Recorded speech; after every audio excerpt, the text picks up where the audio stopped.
নবান্নে শুরু হলো জুনিয়র ডাক্তার এবং মুখ্যমন্ত্রীর বৈঠক। আরজিকর মেডিকেল কলেজ ও হাসপাতালে তরুণী চিকিৎসকের ধর্ষণ ও খুনের বিচার চেয়ে পথে নেমেছেন চিকিৎসকেরা। 48 ঘন্টার বেশি সময় ধরে স্বাস্থ্য ভবনের সামনে অবস্থানে বসেন জুনিয়র চিকিৎসকেরা। সোমবার থেকে দুপক্ষের মধ্যে চলছে ইমেল চালাচালি। অবশেষে নবান্নে আজ বৈঠকে গেলেন জুনিয়র চিকিৎসকেরা।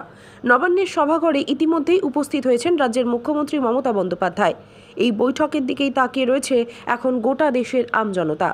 নবান্ন সূত্রের খবর, জুনিয়র চিকিৎসকদের কথা মেনেই 30 জনকেই ঢুকতে দেওয়া হয়েছে নবান্নের সভাঘরে।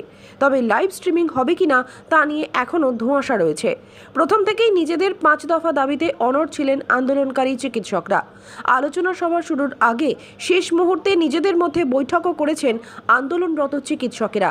তাদের সঙ্গে কথা বলেন এডিজি দক্ষিণবঙ্গ সুপ্রতিম সরকার, সিপি হাওড়া। নবান্নের চিঠির উত্তরে জুনিয়র চিকিৎসকদের তরফে জানিয়ে দেওয়া হয়েছিল, আমরা মনে করি যে সদর্থক বার্তা এসেছিল আর সেটাকে স্বাগত জানাচ্ছি। আমরা বৈঠকে যাব, তবে যে পথে ছিলাম সেই পথেই থাকব। 30 জন মিলে যাব। সরাসরি সম্প্রচার করতে হবে। তাদের কথায় লাইভ সম্প্রচার মাননীয় মুখ্যমন্ত্রীর দেখানো পথ।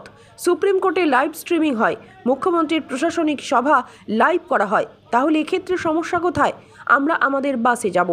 তবে শেষ পর্যন্ত এই বৈঠক আদৌ ফলপ্রসূ হয় কিনা সেটা সময় বলবে।